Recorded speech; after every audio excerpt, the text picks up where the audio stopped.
What's up, everyone? I'm back with 10 more of the scariest horror movie moments. This has been my little legacy homage series to Bravo TV's 100 Scariest Movie Moments back in the early 2000s, but this time I'm bringing more modern scares. So we're covering all the movies between 2000 to 2025 and the scares that have stuck with us to this day. Remember to like, share, subscribe. Sit back and relax, and let's go on a terrifying memory lane.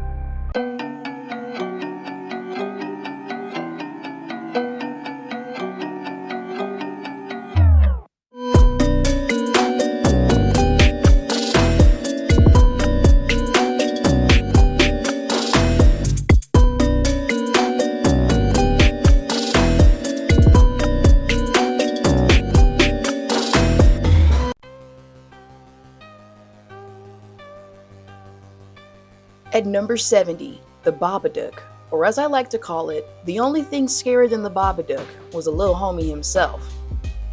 The Babadook was released in 2014 and directed by Jennifer Kent and starring Essie Davis and Noah Wiseman. This film is unsettling, exhausting, and brilliant. A single mother raising her son after her husband's death starts to unravel when a strange book appears in their house.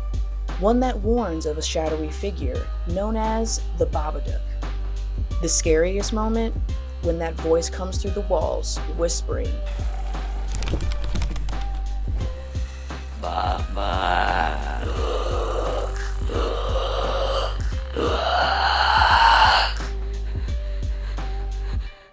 the mom's exhaustion, the kids screaming, and the slow collapse of their home. It's the horror of grief, guilt, and parenting, all wrapped in one monster. And listen, I'm not saying the kid deserved a naptime exorcism, but he was testing God's strongest soldiers. The Babadook isn't just about a monster. It's about depression personified. The more you try to ignore it, the stronger it gets. It's haunting, heartbreaking, and somehow cathartic.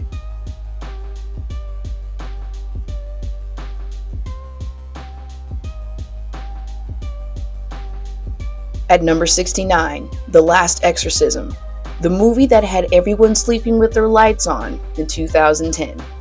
This film was directed by Daniel Stamm and produced by Eli Roth, because of course he was, and starring Patrick Fabian, Ashley Bell, and Iris Barr. This movie follows a preacher who's lost in his faith, but makes a living performing fake exorcism, until he stumbles into one that's a little too real. And listen, that back bend, that scene lived in the trailers, in the commercials, in my dreams, everywhere. The way her body contorts, the sound she makes, the look in her eyes. Nah, I was under the covers every time. The scariest part isn't even the possession. It's watching someone who thinks they're in control realize they're way out of their depth. The Last Exorcism worked because it felt real. Low budget, grainy footage, and a lead performance from Ashley Bell that's so convincing, you forget you're watching a movie. And Eli Roth producing? Yeah, that tracks. Man loves drama.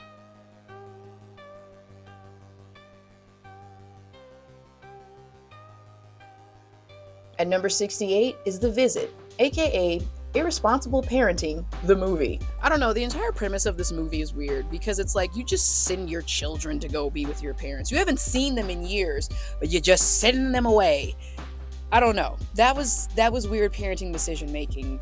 I don't love The Visit, but I'm still just like, you didn't vet these? You didn't just check out? And what are you doing? Written and directed by M. Night Shyamalan, and starring Olivia DeJonge, Ed Oxenbould, Deanna Dunnigan, and Peter McRobbie. A mom sends her kids off to spend the week with her long estranged parents and clearly forgets to do a background check because these ain't the grandma and grandpa she remembers. It starts off kinda cute and quirky, and then descends into, you better call CPS on your own grandma. Would you mind getting inside the oven? The scariest moment? Nana jump scaring the camera in that pitch black hallway. She's scuttling around like a spider in a nightgown, and my soul left my body on contact. M. Night brought his twist game back with this one. It's funny, It's found footage, and then it smacks you with that reveal that'll have you texting your parents, "Where are you at right now?" just to make sure.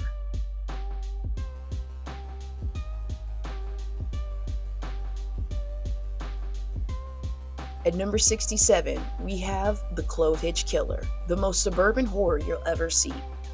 Directed by Duncan Skiles and starring Charlie Plummer, Dylan McDermott, and Samantha Mathis. Tyler's got the perfect dad: church-going, community volunteer, Boy Scout, all-American energy, until he finds a secret stash of horrifying photos and fake IDs that link dear old dad to a string of murders. The scariest moment? When Tyler finds those IDs and realizes his father is indeed the Clove Hitch Killer. The whole scene plays out in quiet horror.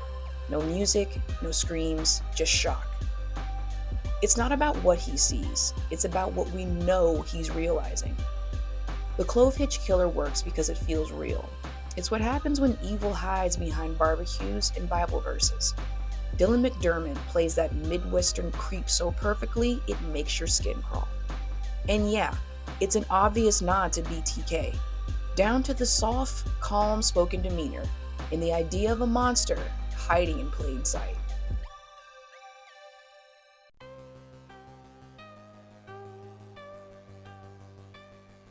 Number 66 goes to House of a Thousand Corpses, a true 2000s fever dream dripping in neon grime, chaos, and bad decisions.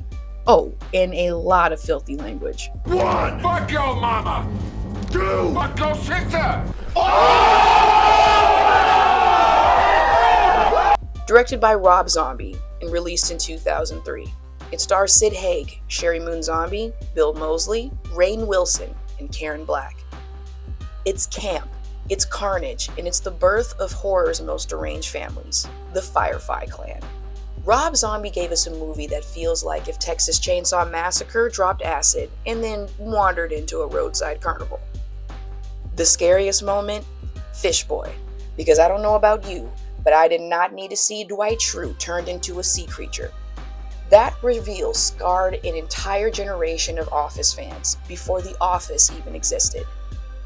Rob Zombie knew exactly what he was doing, mixing grit, sleaze, and a little rock and roll into something that shouldn't work, but absolutely does.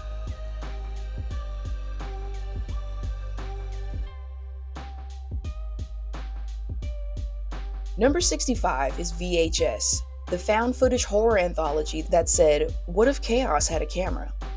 VHS was directed by a collective of filmmakers, including Adam Weingard, David Bruckner, our boy Ty West, and Radio Silence. It stars Calvin Reeder, Hannah Fireman, Joe Swanberg, and many others. This movie is everything we love and hate about found footage. Shaky cams, grainy footage, screaming, and pure nightmare fuel. It's 6 stories wrapped around one creepy break-in, each one wilder than the last.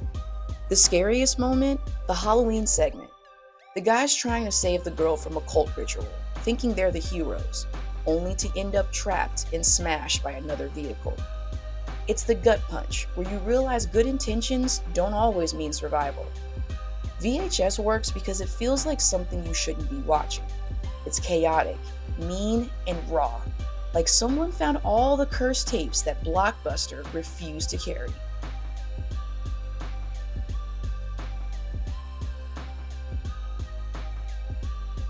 At number 64, we've got The Night House, a movie that takes grief and makes it supernatural. Released in 2020 and directed by David Bruckner and stars Rebecca Hall, Sarah Goldberg, and Evan Jonigkeit. Rebecca Hall delivers one of the most underrated performances in modern horror as Beth, a widow uncovering secrets her late husband left behind. Secrets that twist love, death, and the afterlife into something horrifyingly intimate. The scariest moment?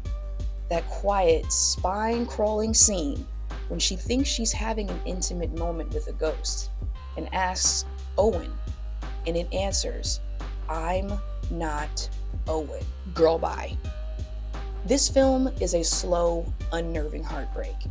It's about how love can turn monstrous when it tries to outsmart death, and how sometimes the person protecting you is the one who doomed you. It sucked that I could not find the specific I'm Not Owen scene. God, it's such a good film, and I love The Night House because that's my kind of romance. Like, this is the man that loved his wife so much. He did unspeakable things to protect her, but it really was from a place of love.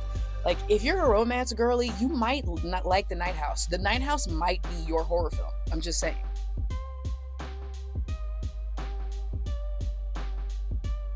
Number 63 is Halloween from 2018. It's scary, like rightfully scary.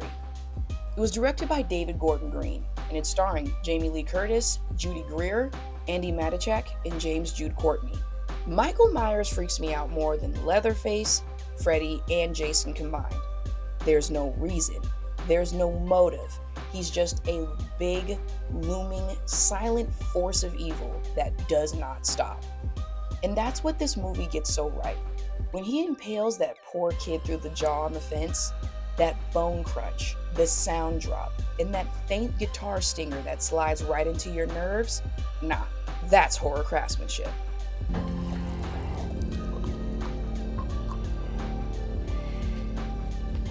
Oscar!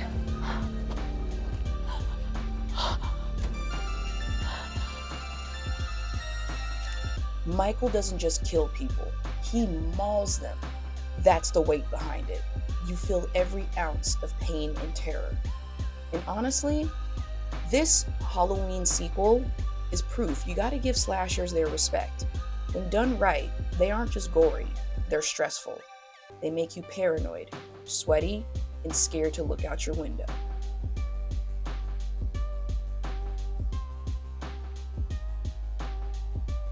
Number 62 is Gerald's Game, released in 2017. And this is an interesting film. Even Stephen King once said, Gerald's Game could never be adapted. And what Mike Flanagan delivered was straight up cinematic gold. It stars Carla Gugino and Bruce Greenwood, based on the novel by Stephen King. This is another film where horror gives women their power. Jessie's story isn't just about surviving a bad situation, to say the least. It's about breaking free from years of trauma, control, and silence. The scariest moment? The first Moonlight Man sighting. My mom and I screamed in our house. You see that dark shape in the corner, all quiet, all wrong, and those glowing eyes, and realize he's real. It's that special kind of scare that makes you afraid to blink, because you swear he's still there when the lights go out. It's horror rooted in survival, grief, and strength. And that's what makes Gerald's Game unforgettable.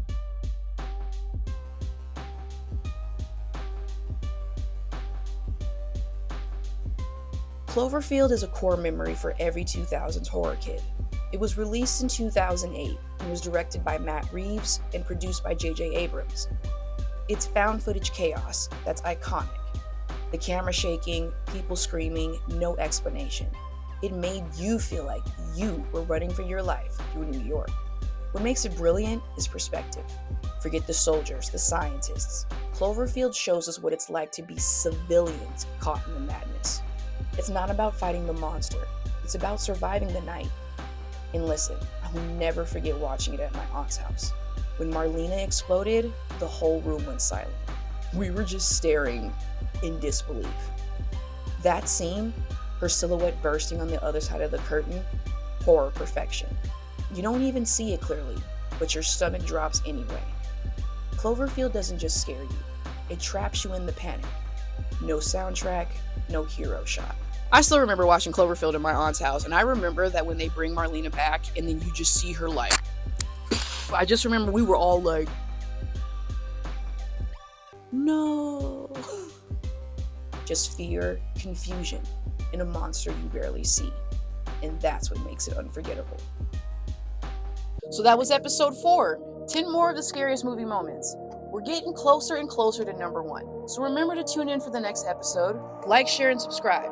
And I will see you for the 100 scariest horror movie moments, episode 5. Later, y'all.